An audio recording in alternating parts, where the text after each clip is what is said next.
President Trump says a massive armada is headed to Iran. A US aircraft carrier and 3 destroyers arrived in the Gulf this week, and that made the oil price jump.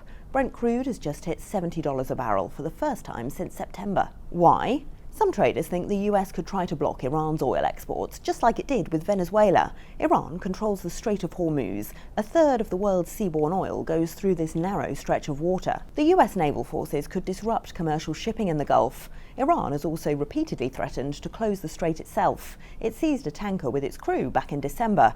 An oil blockade on Iran risks a sharp rise in global energy prices. It would also be expensive and difficult to maintain. Iran has the world's third largest oil reserves, behind only Venezuela and Saudi Arabia.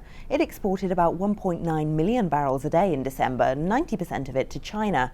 US sanctions mean there aren't many other buyers. The end of those sanctions would mean a flood of extra oil supply and lower prices. But Iran isn't Venezuela. Arab and Israeli officials say the US is unlikely to be able to change the government with a quick intervention or airstrikes alone, and in the narrow space of the Gulf, the odds of a military miscalculation are high.